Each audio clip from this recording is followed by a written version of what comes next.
tips guys sa mga modus sa mga airport, lalo na sa mga mahilig magbiyahe pa labas sa ibang bansa or nagpauwi na nagtrabaho galing sa ibang bansa.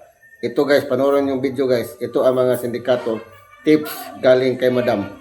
Guys, panoorin ninyo ang video ito at please share nyo rin sa iba. Napaka-importante nito. Mayroong 12 to 15 million na Filipinos dito sa ibang bansa. Either dito sila nagtatrabaho or dito na sila nakatira. So we traveled a lot. Ay bagong modus ang mga drug cartels ngayon na ang tawag ay luggage tag swapping. So ang mangyayari kapag nagta-travel ka, check-in mo yung luggage mo. So, timbangin yan and then lagyan ng tag.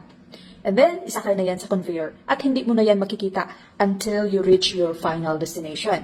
So, ang ginagawa nila dito ng mga drug cartel, kasabwat sila na empleyado sa airport na binabayaran nila. Nasa conveyor na ang iyong luggage, ay kumikilos ito ng mabilis. Kukunin nila yung tag na nasa luggage mo at ilipat nila iyan sa identical luggage nila na puno ng shabu. Okay? And then, that luggage na puno ng shabu ay magta-travel sa whole destination, sa iyong destination, sa iyong identity. Anong mangyayari sa luggage mo? Ay number 1, pwede itong mag-travel na walang tag. Number 2, ay pwede itong mag-travel with rush tag papunta sa iyong destination. And then, what happened kapag nakarating ito sa final destination na hindi ito na-detect na may droga? Ay yung kasabwat na empleyado ng airport sa final destination ay maghihintay iyan sa carousel. Kukunin yan ang luggage na may droga with your tag and then ilipat nila yung tag na iyan, yung original tag mo, sa iyong bagahe. Na para bang walang nangyari. Okay?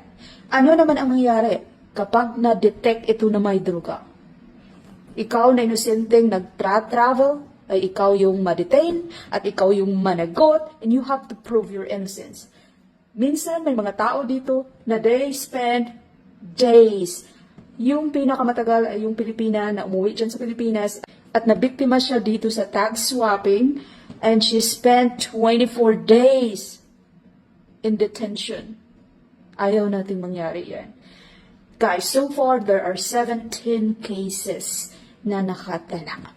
And so far, mostly cases na ito, ang kanilang flight ay nag-originate mula sa Canada na airport.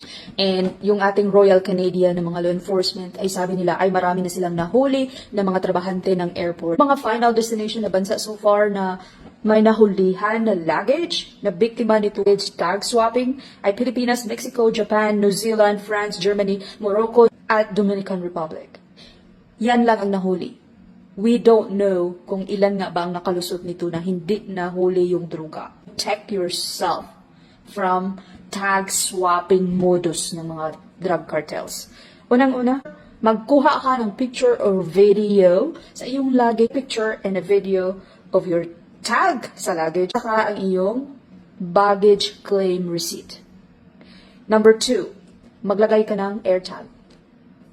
Mura lang ang AirTag ngayon. Number 3, remove all the old tags. Dapat talaga malinis yung bagahe mo para walang mga confusions, no?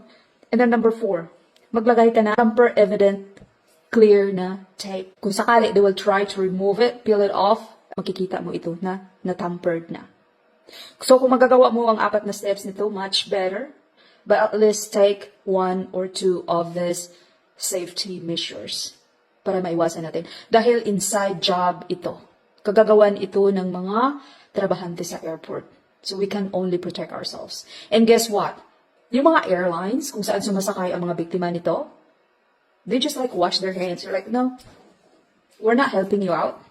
We're not helping you out. It's not our liabilities. Which is insane. So guys, please protect yourself. Palihog ko share sa ato ang video guys para ma-alarm, para malaman sa lahat ng nasa ibang bansa na mga kababayan natin. Salamat, thank you for watching guys.